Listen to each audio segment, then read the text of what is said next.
Grabatzen ari garen unean goizeko ordu biterdiak diren honetan, Bizkaia torneoko finala jokatu dute. Soiube eta Anboto talde gogoratuko dugu, Soiube aspeko ordezkarien taldea izan dela, alde batetik Salaberria izan da lauterdian, Altuna eta Martija binaka eta Danel Elezkano jokatu du buruz buru, aldiz Anboto taldea baiko etxekoek ordezkatutako taldea, Peña izan da lauterdiko ordezkaria, Artolak eta Albizu jokatu dute binaka eta Unai Alberdi bigarrena izan da buruz buruko norgehiagoka. Garaipena bi eta bateko emaitzarekin Anboto taldearena izan da eta lehen da biziko bi partiden analisia egingo dugu. Lehenik eta behin, Peñak 18 eta 15 irabazi dio Salaberriari, pronostikoak bete ditu Tolosarrak. Egia da partida hasiera oso erritmo bizian, erritmo ikeragarrian jokatu dute bi pilotariek partida osoan zehar, batez ere Peñak ezarritako erritmoara oso ongi egokitu dela esango nuke Iker Salaberria orokorrean, baina hasieran Peñak nahiko abantaila handi xamarra hartu du, izan ere esango nuke Jonander Peña batez ere oso erasokor hasi dela, tantoak eta asko bukatzen sekulako unean etorri da Jonander Peña, hori ere oso kontutan hartzekoa da, azkenengo lauzpabos norgehiagokak edo irabazi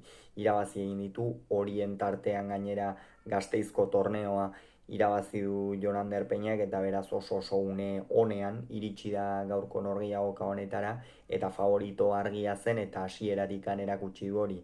Gero ordea aipatzekoa izan da Salaberriak eman duen erreboluzioa, ez da azkenean egin duen iraultza esango dugu.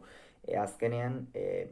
abantai handiarekin hasi da galtzen, baina gero sake hartu duenean sakeari etekin ikeragarria atera dio alde batetik, eta beste alde batetik berriz errematean bikain ikusi dugu Goizu eta oso ongi aritu da sake erremate horretan, eta horren ondorioz 11 berdintzea lortu du Iker Salaberriak, eta hor egia da Peñari zalantzatxo batzuk ere sortu dizkiola. Gero ordea Jonander Peñak aurrera jarraitu du, Salaberriak ere harrapatzen zuenez, hor nahiko tikitaka bizian ibili dira, baina behar bada ikusten zen Jonander Peña bizixeago jokatzen ari zela,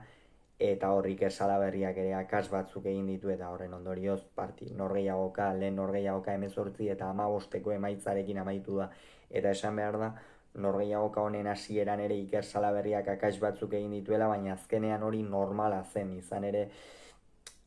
bera zen pixka bat partidan arriskatu behar zuena, bera zen favorito etzena, eta Peñari tanto amaitu nahi baldin bazion hori egin beharra zeuka, baina orokorrean aipagarria alde batetik Iker Salaberriak Peña bezalako pilotari baten aurka eman duen maila gaurkoan oso nahi iruditu zait, bere akats noski, baina horien normala dira, baina egin dituen tantoak erakutsi duen nortasuna, erakutsi duen jarrera ikeragarriak izan dira Salaberriarenak, eta benetan postekoa zalantzari gabe Goizuetarrak horrelako norgehiagoka bat egin izana. Bigarren partida ikeragarri estua izan da, Artolak eta Albizuko 22 eta 21 irabazi diete Altuna hirugarrena eta Martijari, baina oso estua. Lehenik eta behin esan behar da, lehenengo zatian Iñaki Artolak eman duen erakustaldia enpresak urrengo 15 torneoetan ipintzeko modukoa izan dela, ikusgarria izan da eman duen erakustaldia Iñaki Artolak lehenengo zati horretan. Berak proposatu du norgehiagokan erasora joatea, berak jokatu dio Jokin Altunari, hain une honean iritsi den Jokin Altunari gainera asko jokatu dio aurreko kuadro horietan, gainera asko asmatu du, eta atzeko kuadroetan behar bada Jonander Albizu hasi da besteak baino kamutsago, Julen Martija egoki ikusi dugu, eta gero 15 aurrera etorri da pixka bat partidaren berdintze hori, ez 15 eta 7 joan dira aurretik Artola eta Albizu, esan dugu bezala Artolak sekulako erakustaldia eman du, baina Jokin Altuna da beti esaten dugu, eta gaurkoan ere horrela izan dela esango dugu, ez azkenean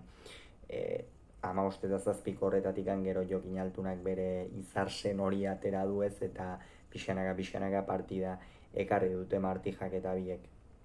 Hortikan aurrera ordea oso berdinduta joan dira, baina egia da Artola eta Albizu aurretik joan direla, 15 eta 13 ipini dira, baina gero hortikan aurrera alde oso laburrekin, baina Artola eta Albisu aurretik joan dira orokorrean, eta azkenerako hogeina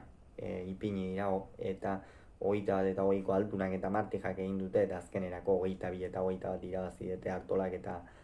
Albisuk. Esan dugu bezala, Iñaki Artolak egin duen norgehiagoka antologikoa izan da, beste mundu batekoa, ez zirudien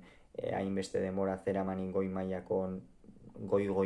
norgehiagoka jokatu ez, azkenean norgehiagoka gutxi jokatzen ari dauda honetan, lehengoan ere elkarrizketa batean entzun genionez, nahi baino gutxiago jokatzen ari zela, baina jokatzen ari zen hori motivazio ikeragarri jokatzen ari zela, eta gaur nik uste sari ikeragarria eskuratu duela Bizkaia torneo hau poltsikoratuta, eta gainera euren bere partida, Altuna eta Martija bezalako bikote bati irabazita. Eta hirugarren partidan berriz, ez zegoen ezertxo ere jokoan, baina Elezkanok 18 eta 9 irabazi dio Alberdiri, eta honen bestez, pixka bat soiue taldeak ere bere zera hori ez, garaipen hori ere lortu ohorezko garaipen hori, beraz 2 eta 1 irabazi du Anboto taldeak, Peña 18, Salaberriak 15 lauterdian, Binaka Artolak eta Albisuko 22, Altunak eta Martijako 21, eta buruz-buru Elezkano bigarrenak 18, Alberdi bigarrenak 9. Hauxe izan da gaurkoz esan behar genuen guztia, hurrengoan gehiago izango duzue Kirolunea YouTubeko kanal honetan, bitartean on izan, agur.